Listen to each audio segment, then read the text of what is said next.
Hi guys, this is Lucas Miller, and today I would like to talk about the 2023 recording of Giacomo Puccini's Verissimo opera Turandot. We are in the age of the lyric and leggero voices in opera land, the medium-sized and smaller voices, and the dramatic voice, also known as the largest voice of all, is rapidly phasing out. So it's hard to find a cast and crew that will do better than this for Turandot. And it may not be up to previous efforts, such as Maria Callas and Birgit Nilsson and Inga Bork's recordings, but taken on its own merits, there's a lot of passion and commitment to be admired here because the singer's instincts are right for the music. Sandra Ravanowski's voice reminds me a lot of Maria Callas during her 1960s period when the voice had become finer, thinner, and silkier, with a fast, fluttery vibrato and a bottle-like sound in the middle of her voice.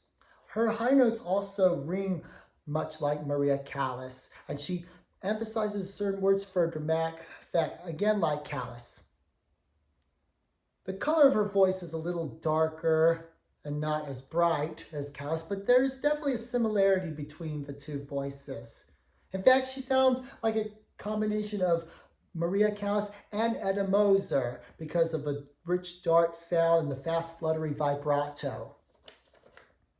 Sandra Ravanowski resorts to lots of soft, sensitive singing, where other sopranos of older times have belted the music out 90% of the time for Turandot. Some could say that this is because she is saving stamina since the role is so taxing, she's being pushed to the end of her resources. But the soft, sensitive singing here and there could also be to portray Turandot as a more complex villain instead of a one-dimensional harpy. And there's still enough vocal power in her voice to belt it out in the climaxes. And the way she emphasizes words for dramatic effect shows that her instincts are right for the music.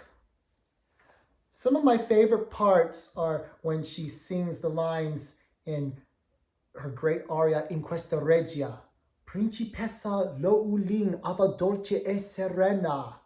She sings them so soft, sensitive, wistful, melancholy as she tells the tragic story of a princess she believes she is the reincarnation of, and her voice slowly gets louder and louder until she cries out in the climaxes.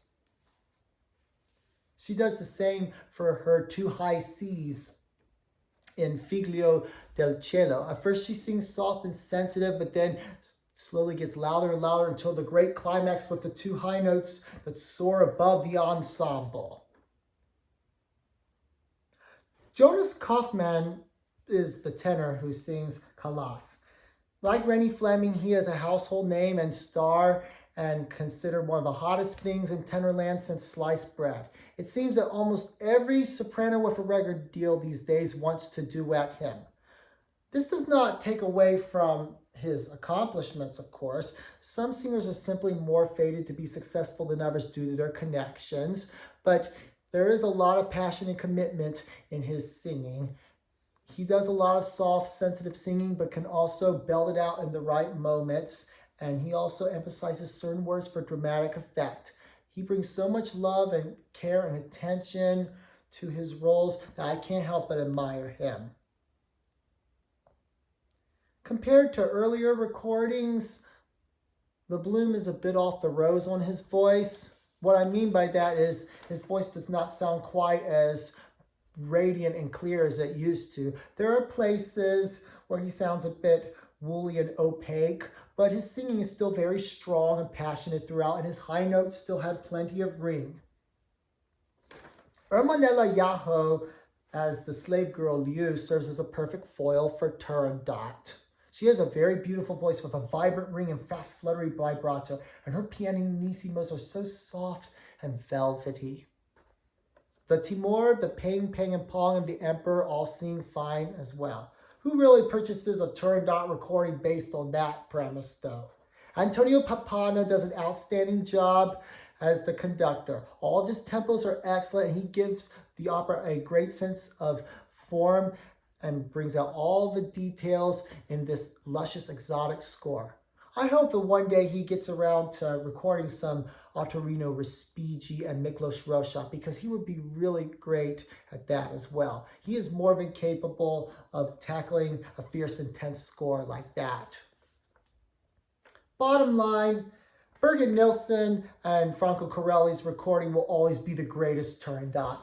But taken on its own merits, this 2023 recording of Turandot with Sandra Rapanowski and Jonas Kaufman is no slouch either. It would be heartless not to admire the passion and commitment that is shown here. 5 stars. Believe me, this album is really worth a listen. Have a great day, and God bless you all.